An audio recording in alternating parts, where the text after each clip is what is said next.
Eyeballs நேயர்களுக்கு வணக்கம். நம்ம கடந்த பல எபிசோட்ஸாக கிரகங்களே கோவில்களை அப்படின்ற தலைப்பின் கீழே தொடர்ந்து நிறைய வீடியோக்கள் பார்த்துட்டு வரோம். அந்த வரிசையில் இன்னைக்கு ஒரு சுவாரஸ்யமான ஒரு சம்பவத்தை பற்றி நான் இங்கே சொல்லணும். இது ஏற்கனவே நம்ம பார்த்த ஒரு கோயில். ஆனால் இந்த கோயில் எவ்வளவு துல்லியமாக ஒருத்தவங்களுக்கு வேலை பார்க்குதுன்றதை பாருங்கள். ஒரு சுவாரஸ்யமான சம்பவம் என்னென்னா, ஒரு அக்காவும் தங்கச்சும் என்னை பார்க்குறதுக்கு ஜாதகம் பார்க்குறதுக்கு வர்றாங்க. இவங்க அக்கா அவங்க விஷயத்த சொல்கிறாங்க, அவங்க கணவரை பற்றி சொல்கிறாங்க. கணவர் நிறைய பெண்களோட தொடர்பில் இருக்கிறாருங்க. எங்களுக்கு அது பெரிய சங்கடமாக இருக்குது. நாங்கள் எவ்வளவோ கண்டித்து பார்த்துட்டோம். ஆனாலும் நாங்கள் கிராமத்தை சேர்ந்தவங்க. அந்த கிராமத்தில் இருக்கிறவங்கெல்லாம் நாளொன்றும் பொழுதொன்றும் ஒவ்வொரு கதையாக சொல்கிறாங்க. இவன் அந்த ஊரில் இப்படி பண்ணுறான், அந்த ஊரில் இன்னாரோட இப்படி தொடர்பில் இருக்கான், இவன் இங்கே இருக்கிறான் அப்படின்னு சொல்லி எங்கள்கிட்டே சொல்கிறாங்க. இவரை எவ்வளவோ கண்டித்து பார்த்துட்டோம். ஆனாலும் இவர் கேட்க மாட்டாரு. என்ன பண்ணுறதுன்னு ஒன்றும் புரியல. நாங்கள் சொல்லி பார்த்துட்டோம். இதை அவங்க அம்மா அப்பாட்ட சொன்னால் கூட அவங்க ஒன்றும் பெருசாக எடுத்துக்க மாட்டுறாங்க அப்படின்னாங்க. அப்படிங்களா, நீங்கள் சொல்லி பார்க்க வேண்டியது தானே, எவ்வளோ நாளாக அப்படி பண்ணுறாரு? அவரும் ரொம்ப வருஷமாக பண்ணிட்டுருக்கார், கல்யாணம் ஆனதுலேருந்து பண்ணிட்டு இருக்கிறார் சார் அப்படின்னா, சரின்னா அதை பார்த்துட்டு சில விஷயங்கள் நான் சொல்ல ஆரம்பிக்கிறேன். சொல்லிட்ட பிறகு அவங்க தங்கையாக இருக்கிறவங்க அடுத்து, உங்களுக்கு ஜாதகம் பார்க்கணுமா அப்படின்னா, இல்லை அதுதாங்க இவர் இந்த மாதிரி பண்ணுறாரு அப்படின்னு சொன்னாங்க. விடுங்க, அதை அக்கா வீட்டுக்காரர் சரி பண்ணுறதுக்கு உண்டான வழி என்னன்னு பார்க்கலாம் அப்படின்னா, இல்லை அவர் எங்கள் வீட்டுக்காரன்னுச்சு. உங்கள் வீட்டுக்காரா அக்கா வீட்டுக்காரா? நான் அதை தவறாக சொல்லிட்டேனான்னு சொல்லி கேட்டால், ஒரு அக்காவை கல்யாணம் பண்ணி அடுத்த வருஷத்துக்குள்ளே அவர் தங்கச்சியும் கல்யாணம் பண்ணிட்டார். அதுக்கு இந்த அக்காவே அலோவ் பண்ணிட்டாங்க. இப்போ என்னென்னா, அது ஏதோ ஒரு தவறு நடந்துருச்சு சார், அதனால் இவளுக்கும் நாங்கள் 2 பேரும் சரி பரவாயில்லன்னு சொல்லி அட்ஜஸ்ட் பண்ணிட்டு இருந்துக்கிட்டோம். 2 மனைவியும் ஒரே வீட்டில் இருந்துக்கிட்டு இவ்வளோ வேலை செய்கிறாரான்னு கேட்டேன். ஆமாங்க, அதுதான் எங்கள் பிரச்சனை அப்படின்னோடனே, இந்த 2 பேருக்கும் ஒரே கணவர், ஒரே பிரச்சனை, ஒரே ஜாதத்துக்காக தான் வந்திருக்கிறாங்கன்றது ரொம்ப ஆச்சரியமாக இருந்தது. இங்கே இவருடைய ஜாதத்தில் சுக்கிரன் ரொம்ப பலம் புரிந்து இருந்தது. இப்போ இதுக்குண்டான அதாவது சாமி வேணும் இல்லையா, இந்த சாமியை நம்ம இவங்களுக்கு சொல்லலாம் அப்படின்னு சொல்லிட்டு, இவங்க திண்டுக்கல் பக்கத்தில் அய்யலூர்னு ஒரு இடம் இருக்குது. அதாவது வையம்பட்டிக்கு அருகாமையில், வையம்பட்டி போயிட்டு அங்கேருந்து திண்டுக்கலுக்கு வர வழியில் ஒரு 5-6 கிலோமீட்டரில் அய்யலூர்னு இருக்குது. இந்த ஊரில் வண்டி கருப்பண்ணசாமி அப்படின்னு ஒரு கோயில் இருக்குது. இந்த வாகனத்தை குறிக்கக்கூடிய சொல் சுக்கிரனை குறிக்கும், கருப்பண்ணன்றது சனியை குறிக்கும். இப்போ இவருக்கு இந்த நேரத்தில் ஒரு அணை போட்டால் தான், ஏன்னா கோச்சார கிரகமும் அதுக்கு ரொம்ப பக்குவமாக அதுக்கு வழிகாட்டுது. அப்போ இந்த வண்டி கருப்பண்ணசாமி கோயிலுக்கு நீங்கள் அவரையுமே அழைச்சிட்டு போக முடியுமா அப்படின்னு கேட்டேன். அதெல்லாம் வருவார் சார், நாங்கள் 2 பேர் இருக்கோம்ல, வந்துடுவார். நான் நினச்சிக்கிட்டேன், சரி யாருக்கோ ஒருத்தர் பேச்சை கேட்பாரு, எப்படியோ வந்தால் சரி அப்படின்னு சொல்லி அந்த கோயிலுக்கு போங்க அப்படின்னு சொன்னேன். எத்தனை தடவை சார் போகிறது? மாதம் 1 முறையாவது போங்க, ஒரு 3 முறையாவது போங்கன்னு சொல்லிட்டேன். இவங்க அதே போல் அழைச்சிட்டு போயிட்டாங்க. இவர் அழைச்சிட்டு போயிட்டும் 1 மாதம் 2 மாதம் வரைக்கும் இவர் எதுவும் குறைஞ்ச பாடு இல்லை, இன்னும் கூடின பாடு தான் தெரியுது. எல்லா பக்கமும் ஒரு மாதிரி பேரை கெடுத்துக்கிறது, இந்த ஊர் பக்கத்தில் ஏதாவது பஞ்சாயத்து எழுத்துக்கிறது, இதே போல் இருக்கிறார். இவங்க ரொம்ப கவலையிலே இருந்திருக்கிறாங்க. இப்போ இவருக்கு இந்த முகநூல், இந்த சோசியல் மீடியாலாம் அவ்வளோவா பழக்கம் இல்லாத ஆள். அவரும் கொஞ்சம் கிராமத்தை சேர்ந்தவர் தானே. அவர் புதுசாக ஃபோனை வாங்கி அதில் யாரோ அக்கௌண்ட் ஓப்பன் பண்ணி கொடுத்துருக்குறாங்க முகநூலில்.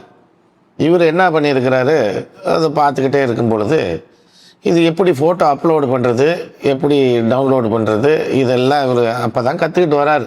எல்லா அந்த பெண்களுடைய ஒரு மோசமான இருக்கக்கூடிய ஃபோட்டோஸ் எல்லாத்துக்கும் போய் ஒரு லைக் போடுறது, அதில் குட் மார்னிங் போடுறது, குட் நைட்டுன்னு போடுறது, எனக்கு குட் நைட் போடு, உனக்கு என் நம்பர் வரும் இல்லையா ஃபோட்டோ, அதில் போய் ஒரு குட் நைட் போடுறது, இந்த வேலையெல்லாம் செஞ்சுருக்கிறாரு.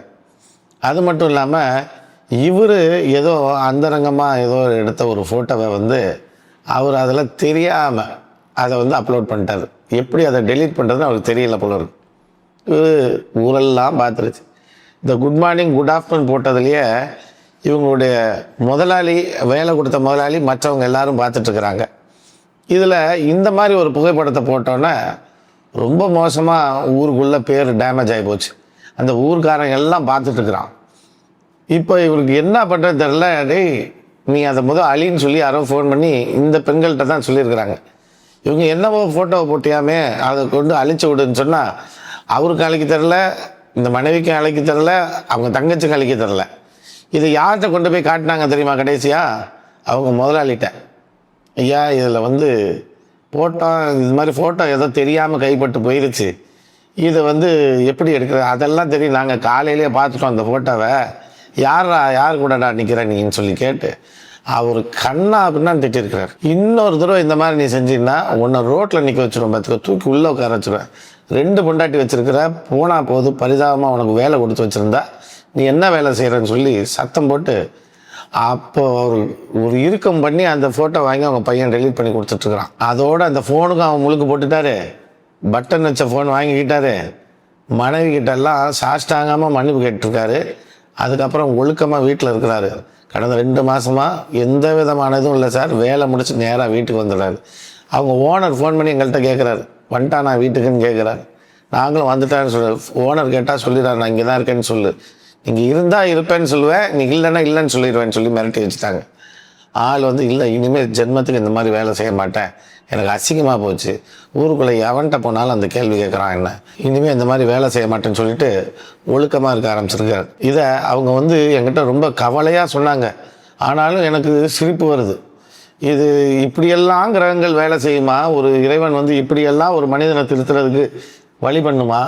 நம்ம நினச்ச மாதிரி இது நடக்குமான்னு தெரியாது. அவர் உடனே கோயிலாக போக ஆரம்பித்து மனைவியை கண்கண்ட தெய்வம் அப்படிலாம் சொல்லிக்கிட்டு அப்படி திருந்துவாரான்லாம் தெரியாது. இந்த மாதிரி ஒன்று அசிங்கப்படுத்தி கூட அவர் திருத்த வைப்பாருன்றது அப்போ நான் தெரிஞ்சுக்கிட்டேன். ஏம்மா உங்களுக்கு இப்போ பிரச்சனை முடிஞ்சதில்லை? இல்லை சார், இப்போ ஒழுங்காக இருக்கிறாரு சார், இதே போல் அவர் தொடர்ந்து இருந்தாருன்னா போகிறோம், அதுக்கு வழி சொல்லுங்கள்.